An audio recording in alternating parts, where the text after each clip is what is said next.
This time in 1948, my mother had just given birth to me.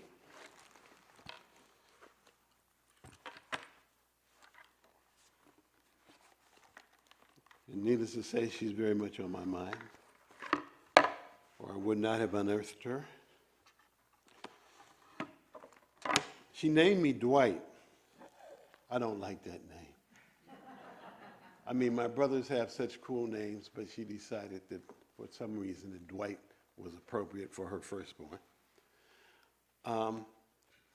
It always tickles me when people call me Reverend. I've been in the ministry since 1966, when I accepted a call after I had been planning on being an attorney. So it's legit, and if I go home, I've told you this before, if I go home, they're definitely going to call me Dwight, no, Reverend, or my nickname, which you ain't going to get to hear. Okay. The title that I gave, and you all are the only congregation I know who insist on giving a title weeks ahead of time.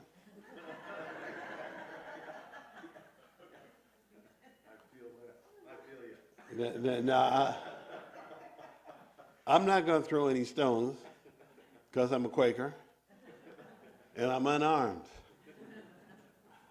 But the title that I gave was Unshakable Love and Aspirational Peace.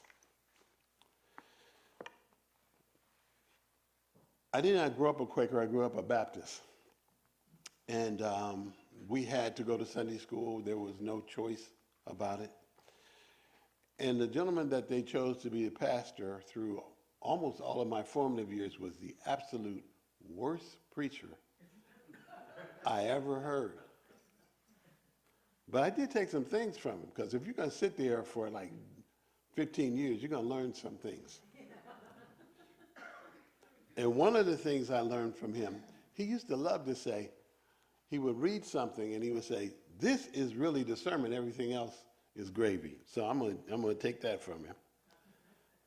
We can control our love while aspiring for peace. We can control our love while aspiring for peace. The second thing he used to do is say, stand up, speak up, and shut up. So if you were looking for me to give you an hour or two sermon, it ain't happening. Sorry. I was given 20 minutes, and we'll see if I can keep it there. Among other things that I do, I'm a writer, and I write modern psalms. I write directly to the Holy One. I don't write for any artifice, but sometimes I will share a psalm because I think it speaks to more people's condition, as Quakers say, than others do. And I'm going to read two psalms to you, one of them in the beginning, which is now, and the other at the end. This is from my book, Modern Psalms of New Light. And the psalm I chose is the 4th of January. That's the number in the book. In the hardest of times, your love comforts like the delicacy of candle smoke. When our minds cool to focus on peace. May our hearts willingly bless others. It is in living our gratitude that we become the world's chosen healers. Enable the moment and brighten tomorrow. Make us the ones who appreciate grace and whose united glow chases darkness. That's short enough that I'm going to do it a second time. In the hardest of times, your love comforts like the delicacy of candle smoke. When our minds cool to focus on peace. May our hearts willingly bless others. It is in living our gratitude that we become the world's chosen healers. Enable the moment and brighten tomorrow. Make us the ones who appreciate grace and whose united glow chases darkness. Now, I was blessed with 4 sons. And I realized that there are many people who, growing up, wanted to be a parent, wanted to have a son. It wasn't I didn't want to have a son, I wanted to have a daughter. And I never had one. My sons are very different people because I never also wanted to have a disciple. I wanted you to be whoever the Holy One had decided you should be, without me trying to control your destiny. So I once told my youngest son, whose name is Mai, we were talking about our personal artistic pursuits. Now, I'm a writer. I write many genres, one of which is psalms and other poems. He writes poems, but he's also an entertainer who sings, but he's an entrepreneur. That's how he makes his money. But we're talking about art. And I said to him, watch a cat cross the lawn. Fools think all the cat is doing is looking for something to eat. The wise know the cat is teaching us how to perfect our art. Breaking it down, the cat is unconcerned about how cool he looks. She knows that if she doesn't pay attention to her goal, she will starve. Loving herself, she makes her own peace. We need to learn how to love ourselves and not to be fake people. As a Quaker, one of our principal beliefs is there's that of the Holy One in each person. And the Holy One has planted in each of us goodness. When we do something that is not good, when we do something that is not loving, that is outside of our true selves. In fact, you can make the argument that we have betrayed ourselves. Now, a few weeks ago, I read a story about a leader.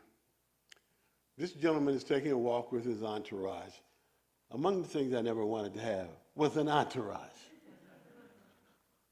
But he's taking a walk with his entourage, and all of a sudden he gets hit by an arrow. He says, "Who shot that? In what direction did it come? Do you think it might be poisonous? If it might, let's brainstorm as to what poisons it might be. I think it could be." Not long after, the coroner said, "Yes, it was a poisonous arrow.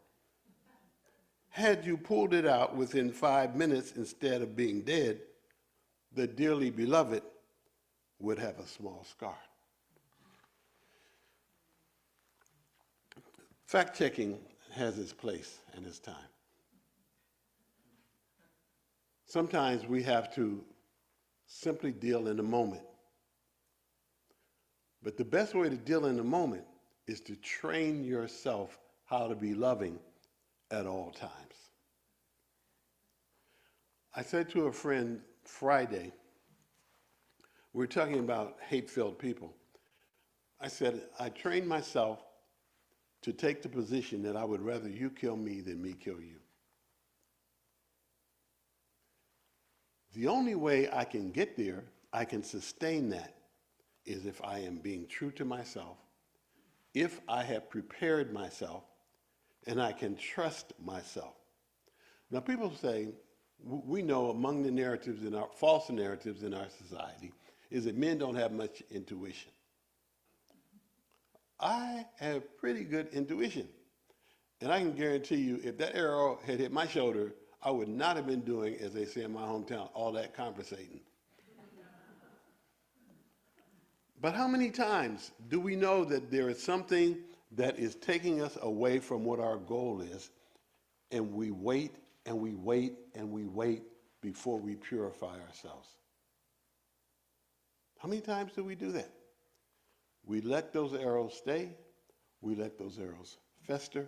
We let those arrows take us out of the moment, take us out of this dimension. So here's the core. We must be high on love. Not the kind of love that in my formative years the street hustlers got from standing on the corner drinking Purple Cow wine. Or the Wall Street hustlers get from drinking Dom Perignon. But the natural love that Jesus referenced when he said, "Greater love has no one than this, to lay down one's life for one's friends." That Buddha referenced when he said, "Love is a gift of one's innermost soul to another, so both can be whole."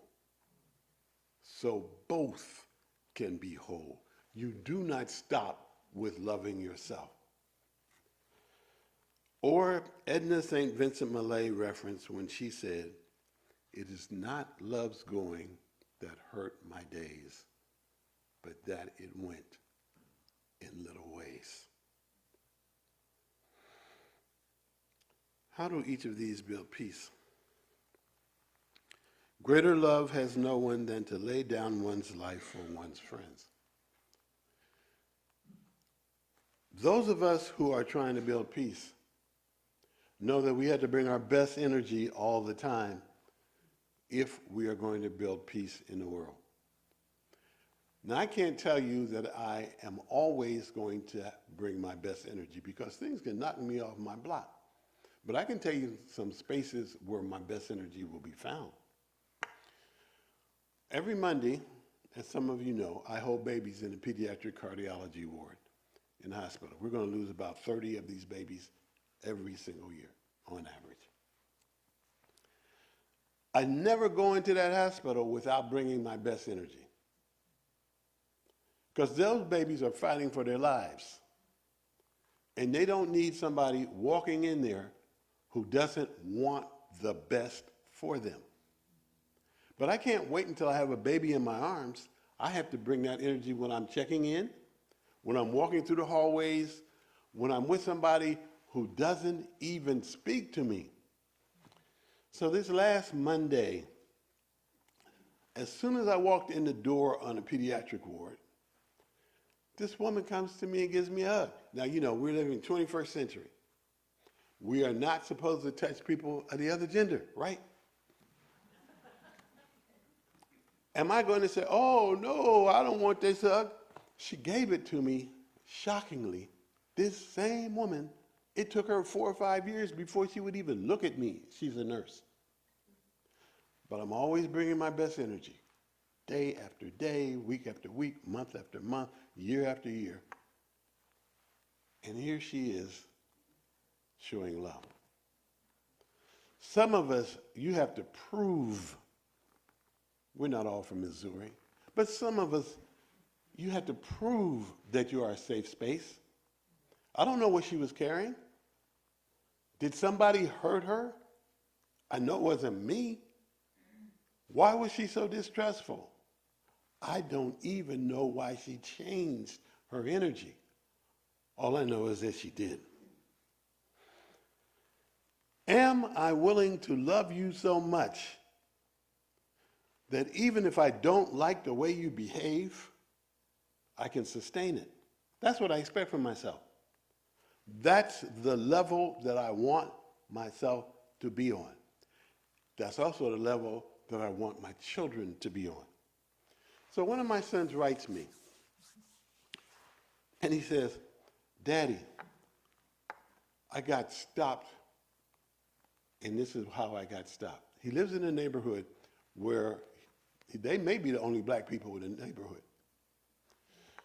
And he's pushing his youngest daughter, who will be a year old next month. And a cop stops him. And he says, what do you have in that you're pushing? And he said, well, a baby? And he says, I just wanted to be sure. He didn't even look. And so he says, Daddy, I got profiled pushing a stroller while black. Now, I know my boys.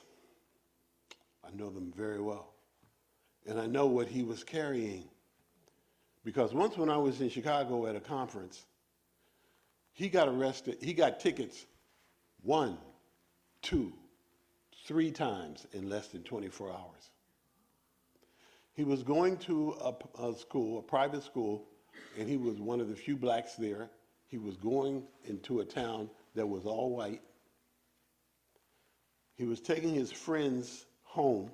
Cop stopped him because this black guy is driving a van. He's got all these white guys in there. So that makes him a suspect. He gives him a ticket. He says, well, one of your lights was out on your license plate. It's like, man, you got some good eyes if you saw that. This is 4 or 5 lights that's lighting up the lighting. Okay, anyway. He's coming back and another cop stops him. And he says, show me your insurance card. And me, being in Chicago, I had forgotten I had gotten the insurance card and it's in my wallet, the new one. The old one is still there.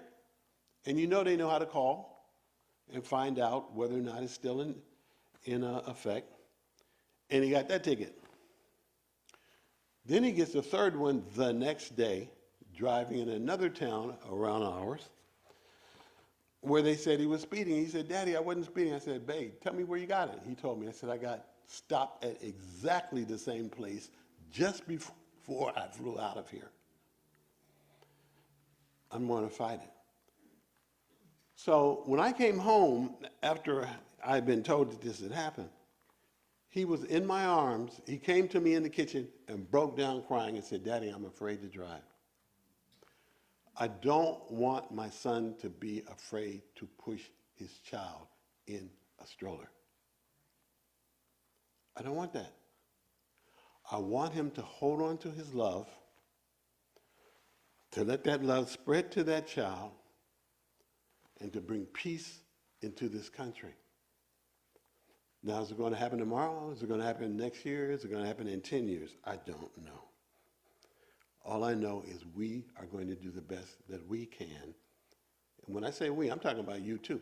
Now, you can say, no, I don't believe in love. Okay. If you're woman enough, or man enough to stand up and say it, I am man enough to listen to you say it. Any takers? Didn't think so. Okay. So Buddha says, love is a gift of one's innermost soul to another, so both can be made whole. That's the goal, wholeness, not separation, not putting a wall between you and putting a wall between me, but embracing all of us as fellow, I don't want to use that word, as co-pilgrims in this world. And then I come to Edna St. Vincent Millay, which was one of my favorite verses when I was in high school. And I held on to it even though I did not realize that I was witnessing it all the time. It's not love's going that hurt my days, but that it went in little ways. How many times do we look up and somebody who we thought was with us, who may have been coming to our worship service for years, they just stopped? Rarely is it because that there was an argument over this, that, or the other. It was little ways. Little ways. And those little ways that chip away at that love have another side of the coin. And that other side is the love that you give. Just a little bit at a time that builds it up further and brings peace. And nothing is more important than peace in the home. Because if you don't have peace in the home, you're not going to have peace in the streets, and you're not going to have peace in the country. So she didn't know I'm going to say this, but I'm going to say it. I've had cancer 5 times. The last 4 times were within the last few years. And I think the last time I was here, I just had a chemotherapy that week. Yeah, I had it that Wednesday. And I'm still in a maintenance chemotherapy, 2 of them, once a month. Every single time, my wife has been there talking to the doctor, and as I've gone through my double chemotherapies. Waited on me when we got home, as though she were some paid servant.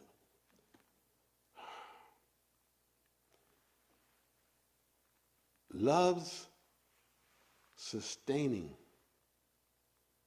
in little ways. It's bringing me that water bottle.